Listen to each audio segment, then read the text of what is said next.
Welcome, I'm Mystery, and today I'm going again into some learning session, and this time we will focus on historic format with this Aristocrat deck which I was showcasing in my last video.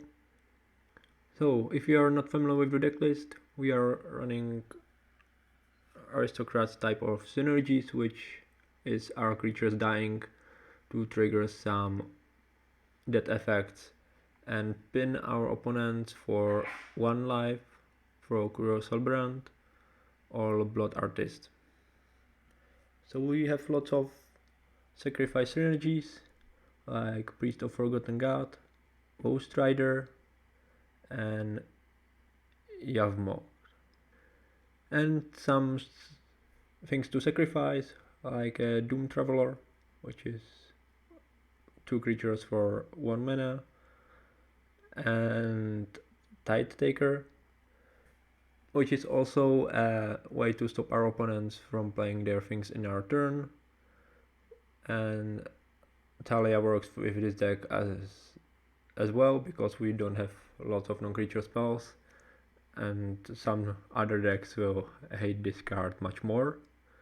We also play Esper Sentinel with the same strategy, just to make our opponent's lives tougher. And then there is an infinite loop with the Vesperlark with the combination of Davriel's Withering. So keep that in mind. In these questions we are asking, it might came into account. So this is the deck. There is a sideboard.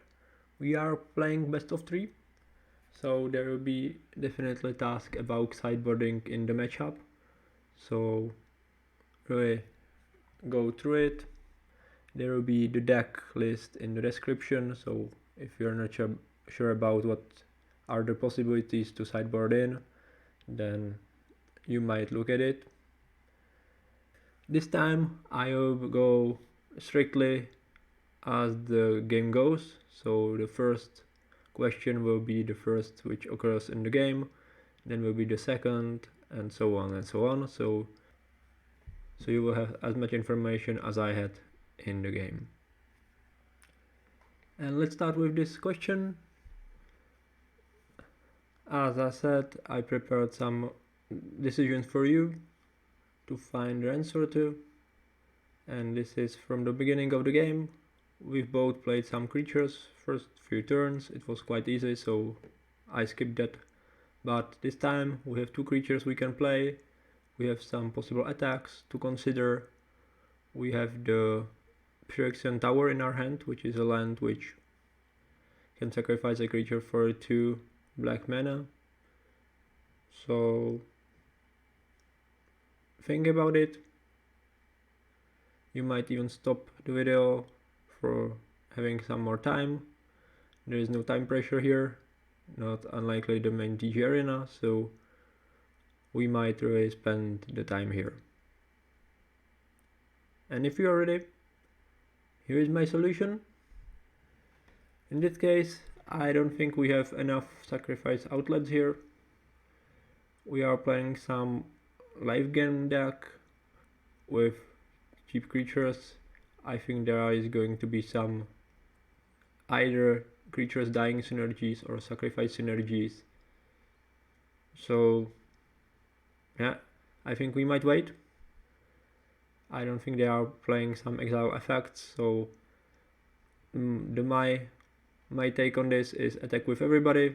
They are not going to block here with more creatures, and before that we should play the Cruel Celebrant just to have some pin if they do want to block, and play one of our lands.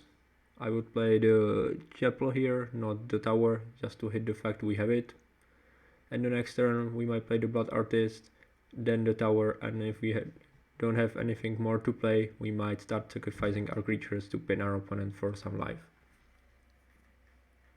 So that's the plan. If you had something similar in mind, that's great.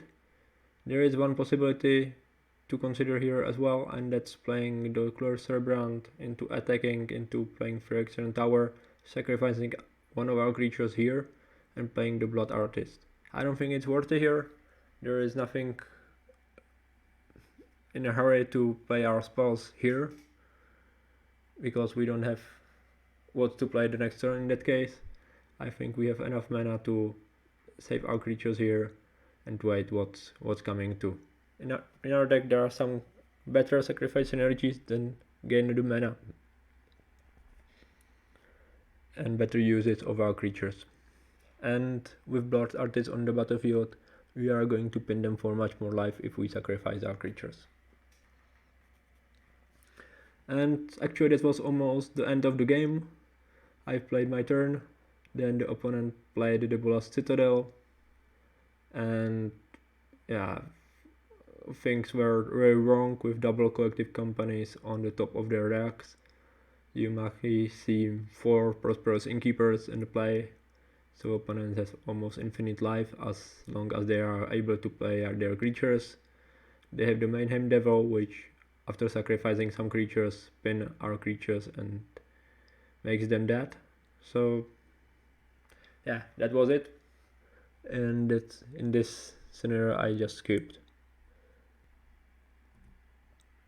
And so now you have the same amount of information as I had when going into the sideboarding. So I think in this case the sideboarding plan is not so straightforward, so take your time and think about the possibilities and make your sideboarding plan. You might stop the video here if you are interested in spending more time. If not, I am going to present my solution.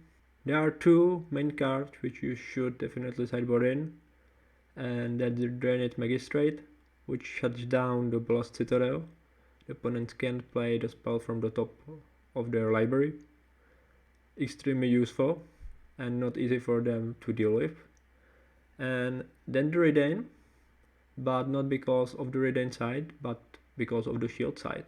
For 4 mana, you are going to prevent 1 damage whenever your opponent hits you. And you might seen before that the Mayhem Devil pins for 1 whenever something is sacrificed. Our deck is based on the sacrificing, their deck is based on the sacrificing. If the Mayhem Devil is on the battlefield, we have to have some ways to get rid of it. So these 4 are going into. I think the Fatal Push is also a way to go, because again it can deal with some of their value creatures, and I also sideboarded Vanishing Verse as another way to deal with the Citadel or some huge threat they might present. So that's the in part. That's 7 cards. And what to sideboard out? I sideboarded our 2 Esper Sentinels, because they are not playing lots of non-creature spells, not much more than we do. Then the Village Rites, we don't expect them to play lots of removal effects for the Village Rites to be really way for us to go. Then the Priest of the Forgotten God should definitely go out. The Priest of the Forgotten God should go out because we don't want to make them sacrifice for our 2 creatures. It doesn't worth it. They have lots of cheap creatures they are ready to get rid of. And then there are some hard decisions when the Thalia and Tithe Takers are taken into account, because we've got rid from quite a lot of creatures. I think that the Tithe Taker is better for us, just to have 2 sacrifice outlets, so the Thalia most likely should go out. That's it. That's the plan. If you do agree or disagree, please let me know. There is some reasons to sideboard Thoughtseize or Winch Vengeance. There might be some reasons to do it. Even Remorseful Cleric might be a good card to play, because they have some graveyard synergies as well.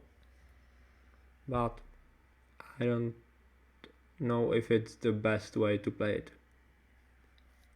We also need some creatures for ourselves to be able to play, just to have our plan ready.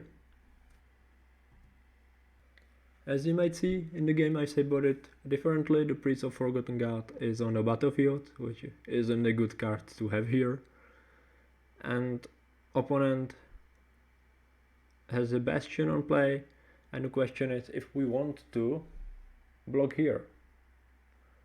Of course, the only reasonable block is with Vesperlark, which you probably know. So the decision is yours. It's not easy, so you might take your time. But here is my solution. And in this case, I think that we should block. The Woe Strider is their sacrifice outlet, which is quite powerful in the deck. We have the second Vesperlark in our hand, which provides our ways to run the combo if we got the Davriel's Withering here. So in this value trade, I think we are on the top. Of course, we don't get the value from the Vesperlark, but I don't think it's needed here. Of course, this is the same, the second game, and opponent played a lot of cheap creatures card, and this is our turn to play here. We've drawn the Magistrate, which is on the battlefield now. Vesperlark is still hidden in our hand, and there is Vanishing Verse waiting to be used. So what's your take on this? What's your plan here? And in this case, I decided to do almost nothing. The opponent isn't threatening a lot here. They might sacrifice all of them creatures, scry a lot, and drain us for some life. But we still have Blood Artists on the battlefield, so we are going to get the life back, which is quite awesome. And their only threat is to attacking with Woe Strider, which is 3 lives per turn, not huge deal. So with that in mind, we should play the land, we should play the Vesperlark to have some creature to be able to attack them ourselves, which is for 2 damage a turn. It's quite similar to the Woe Strider, and hold the Vanishing Verse for something bigger. What's the something bigger? I don't know. They might play the Citadel after the sideboard, they might play something else. We might target the Bastion if needed, we might target the Woe Strider if we find it necessary. But I think it's not necessary here. If they want to sacrifice their creatures towards scrying, I think they might do it after the Vanishing Verse. And after that they won't have enough creature to sacrifice more. So yeah, just hold your answer for something which is worthy and hope you can draw what you need to draw. And that's the same game. As you might see, we've hold the Vanishing Verse. There is a Woe Strider in our hand. And again, your task is to plan your turn here. And here is my answer. I think that the situation doesn't change. We still have a way to attack them, which is the Vesperlark. We have the Woe Strider, which we should play. And I don't think we should here sacrifice 2 creatures for the Priest. That's a trade, 2 creatures for 1, with us drawing card and hitting them for 2 lives. Not worthy here. It might be better to scry with the Woe Strider just to see the card on the top. Yeah, because there are not creatures we want to die here. Well, the worst creature on the battlefield might be the Woe Strider, which isn't a bad creature here. Because Vesperlark is 1 card off from going infinite, which you should take into account here. It's one of the few ways how to win against the deck which gains so much lives. So just wait and hope you can draw better than your opponent. That's my game plan. The next one. Here the situation doesn't change much. It's the next turn and that's their end step. Here is the way, and here is the point we might use our Vanishing Verse. And do we want to?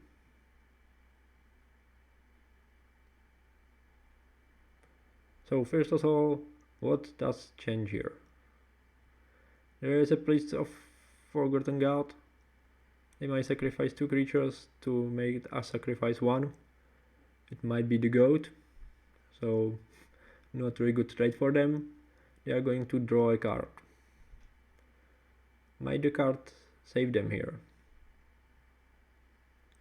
I don't think so. So again, we should hold. In the game I didn't hold. I was so happy to have my Vanishing Verse here that I use it on the Woe Strider because I didn't want them to scry, but actually it might have been the mistake here. The Woe Strider isn't the best card here. And this is the next game. We have better draw in the last game with the Yawgmoth, which makes our opponents to sacrifice all of their creatures. And in this game I sideboarded very similar to the previous game, again with the Priest of the Forgotten God, which isn't the best card here. But here the question is, what card do you want to play? Again, our 2-drops, we have lots of different 2-drops here, and in this case there is a card we definitely shouldn't play, and that's the Magistrate. They are not going to play something from the top of their library, so if we want to expose something to possible removal, it shouldn't be the Magistrate. With the Priest of the Forgotten Gods, yeah, you want to play this card early in case you draw a 1-drop.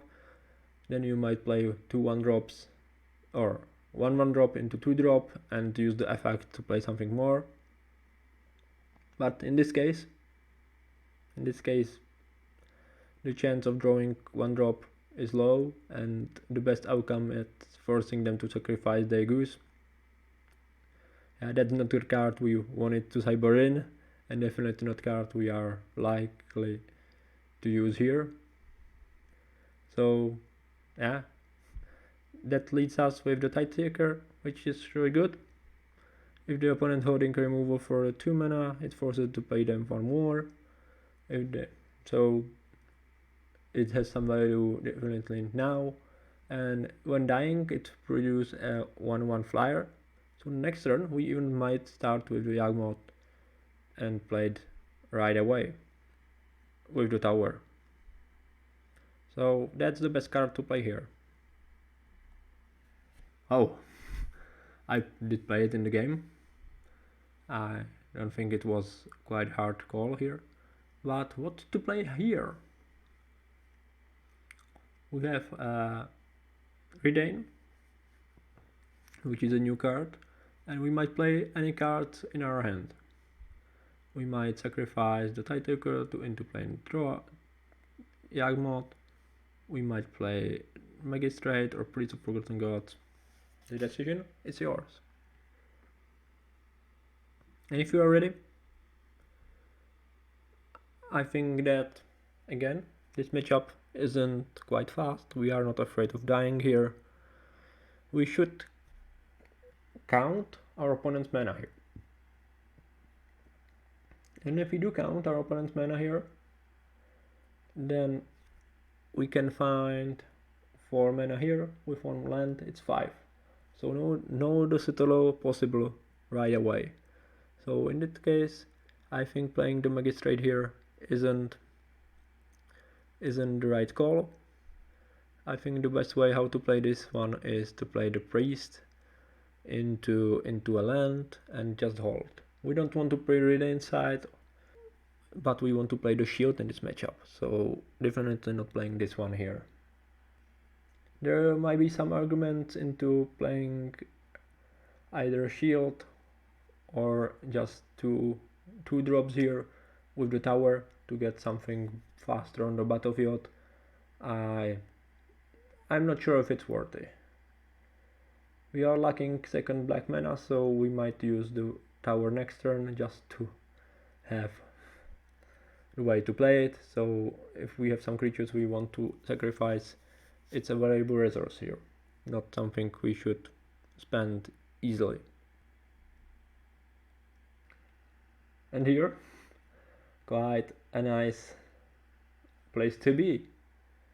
We've played the shield and it hit the target very, very good. As you might see, they have two creatures which pin us for one every time they are sacrificing something, which we totally shut it down, and here they attack us. So the question is simple: how do we block? And I hope by this time you've learned a lot here, and you should know that we don't need to risk a lot here. We don't need to triple block them, double block them, so play it safe. And I think in this case playing safe works with Drannith Magistrate with blocking. We have the shield, it's not going to die, the opponent isn't likely to have some damage based removal. When they are in black they might have just straightforward remove effect, so we might save some life. We would say only 2, but it's worthy. So blocking with the Magistrate, it's a good call. I don't think anything else is here. We want to keep our creatures alive, because after that we might play the Yawgmoth, sacrifice them all and kill a lot of opponent's creatures and draw some cards. And here we are. The opponent played one of few threats which remains in their deck, and it's Scavenging Goose, which is very likely to get huge here. There is one creature in our graveyard, there is one creature in their graveyard, but there is a Yawgmoth on the battlefield, which might put -1 counters for sacrificing one of our creatures and paying 1 life. It also draws a card. So what's your plan for the turn? And this time I think it's very tough. I don't think there is a way how to kill the Oot here. There are 2 creature cards in the graveyard, opponent have 2 green mana available here. If we start to putting -1/-1 counters on it, it's going to grow, and it's also going to grow from our creatures which we are going to put down here. So they might actually use 3 green mana, going to grow it to 5/5. So in that case, there is no need to try to kill the use. Every time we might block it, sacrifice the creature, it doesn't have trample, so we have a lot of time, lot of cards to draw with the Yawgmoth. So I think the best way how to play this is just kill the Woe Strider by playing the Doom Traveler, draw some cards and wait for our combo to be ready here. We have Davriel's Withering in our hand, so we are only waiting for the Vesperlark.